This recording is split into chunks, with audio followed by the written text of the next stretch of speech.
belgi tirbandlikni anglatadi. Bu shunchaki mashinalarning yo'llarida tiqilishi emas, balki asabiy insonlar, signallarning tinimsiz tovushi va kilometrlarga cho'zilgan trafikdir. Tirbandlik haqida gap ketganda poytaxtdagi asosiy muammoni gapirayotgandek bo'lasan. Holbuki dunyoning rivojlangan davlatlarida ham asosiy mavzulardan, xuddi Xitoy, Rossiya, Germaniya va Yaponiya kabi. Aslida tirbandlik butun dunyoda jiddiy muammolardan biri hisoblanadi, lekin bu holatda to'g'ri harakat qilish va zarur choralarni ko'rish orqali bu muammoni biroz kamaytirish yoki umuman hal qilish ham mumkin. Demak, bugun biz sizlar bilan ayni shu mavzuda bilganlarimizni bo'lishamiz. Tirbandlik paydo bo'lishining bir nechta sabablari bor. Birinchisi va asosiysi noto'g'ri infratuzilma. Aholi va transport sonining ortishini hisobga olmasdan yo'llar, ko'p qavatli uylar, ko'priklar va boshqa inshootlarning tartibsiz qurilishi natijasida yo'llarning to'rayishi yuzaga keladi.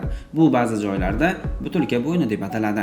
Butulka bo'yni nima degani o'zi? Xuddi butulkaning tashqi ko'rinishiga o'xshaydi. Ya'ni yo'lning qaysidir qismi keng, qaysidir qismi tor. Tasavvur qiling, trassa va uning qaysidir qismida 4 ta polasa mavjud. Trassaning davomida yo'lning yana qaysidir qismida ushbu polasalar soni 4 tadan 2 taga torayib boradi. Ayni shu qismda siz u biz bilgan tirbandlik dunyoga keladi.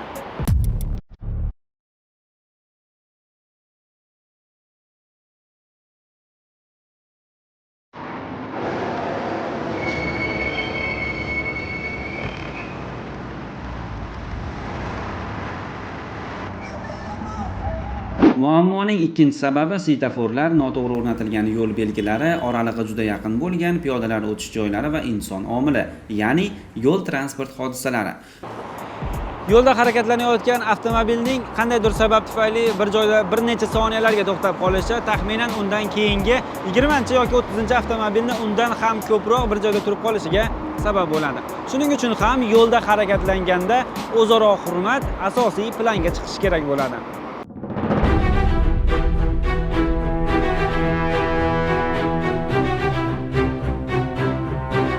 Yo'l transport hodisalari. Ikki mashina istamagan holda to'qnashib ketadi. Bu yerda qaysidir haydovchining ehtiyotsizligi yoki qandaydir avtomobil boshqaruvining uquvsizligi sabab bo'lishi mumkin. Yoki qandaydir vallomatning erkatoyi yo'llarni to'ldirib, harakat ishtirokchilarini ham, yo'l qoidalarini ham mensimay, mashina boshqarishi oqibatida boshqa avtomobil boshqaruvchilarining to'xtab qolishiga sabab bo'ladi. Tirbandlik London, Moskva, Berlin, Pekin kabi yirik megapolis shaharlarda ham mavjud. Ammo Vyetnam, Tailand, Hindiston va Buyuk Britaniya kabi davlatlarda allaqachon umumiy maydon degan tizimga o'tib bo'lgan. Hech qanday nazorat, hech qanday yo'l belgisi va nazoratchi yo'q. Faqat jamiyatning umumiy ongi va o'zaro hurmat asosida yo'llarda belgilangan tartibda harakatlaniladi.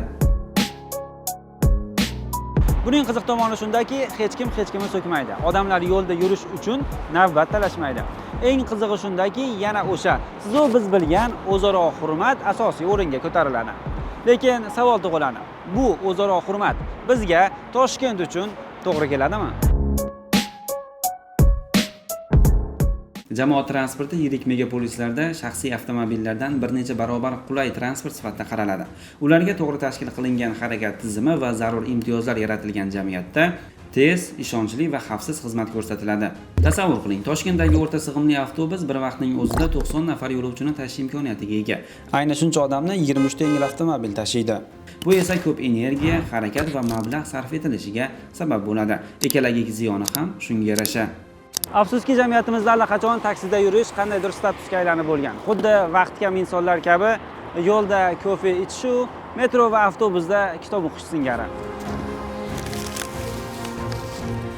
Tan olish kerak, poytaxtga yangi avtobuslar olib kelindi. O'rta Osiyodagi eng arzon jamoat transporti Toshkentda. To'lov tizimining 100% elektronlashgani ham haqiqat. Bu yo'lovchilarni o'ziga torta oladi, ammo yo'llari tashkil etilgan A yo'laklarga e'tibor yetarlicha emas. A polosali yo'laklardan yengil transport vositasi haydovchilari jamoat transport harakatiga xalal berib haydashi ularning samaradorligini bir necha barobarga tushirib yubormoqda. Qonunchilik palatasi A yo'laklardan foydalanish bo'yicha qonunchilikka o'zgartirish kiritmoqda. Unga ko'ra bu yo'laklarda tartibni buzib foydalangan haydovchilar javobgarlikka tortiladi. Natijada jamoat transporti rivojlanadi, xavfsiz, arzon va qulay xizmat ko'rsatish imkoniyati yaratiladi. Tirbandlik juda ham kam yoki umuman uchramaydigan shaharlarga e'tibor bersangiz, bu shaharlarda velosiped yoki boshqa jismoniy harakat bilan boshqariladigan transportlar ommalashganligini ko'rasiz. Ulardan biri Amsterdam. Bu shaharda 800 mingdan ortiq aholi yashaydi, lekin 900 mingdan ortiq velosiped bor. Ya'ni deyarli har bir odamda kamida bittadan velosipedlar mavjud. Shaharda 400 kilometrdan ortiq velosiped yo'llari mavjud va ular mashinalar harakati bilan aralashmaydi. Amsterdam markazidagi suvosti avtoturargohi esa 7000 ta velosipedni sig'dirish imkoniyatiga ega. Amsterdamliklar uchun velosiped shunchaki transport vositasi emas, balki hayot tarzi.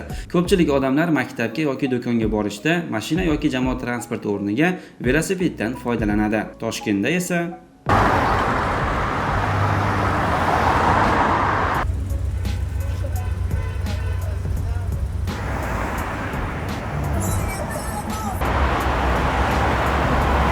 Toshkent ko'chalarida juda kam ko'rasiz velosipeddan foydalanayotgan odamlarni. Buning asosiy sababi esa bunday transportlar uchun yo'llarning yetishmasligi. Qizil rang bilan belgilangan yo'llar faqat shahar markazlarida mavjud. Toshkent shahar aholisining qancha qismi jismoniy harakat bilan bog'liq transport vositalaridan foydalanadi? Poytaxt bo'ylab qancha velosiped yo'llari yaratilgan? Bunday transportlar uchun qanday qulayliklar mavjud kabi savollarimiz Toshkent shahar hokimligi tomonidan e'tiborsiz qoldirildi. Ma'lumot o'rnida keltirib o'taman. Chegara bilmas muxbirlar xalqaro nodavlat tashkiloti tomonidan e'lon qilingan matbuot erkinligi bo'yicha 2024-yilgi yangi reytingda O'zbekiston 180 ta davlat ichida 148-o'rinni egallagan. Mamlakat 2023-yilgi reytingdagi o'rnidan birdaniga 11 pog'ona pastlagan.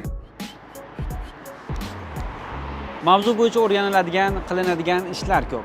Amaldorlarning ham, fuqarolarning ham oldida turgan muhim, kechiktirib bo'lmas vazifalari bor.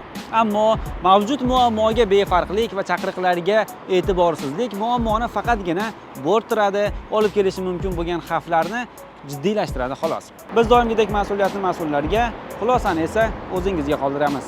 Ammo unutmangki, befarqlik o'zingizning, o'zimizning ziyonimizga ishlaydi.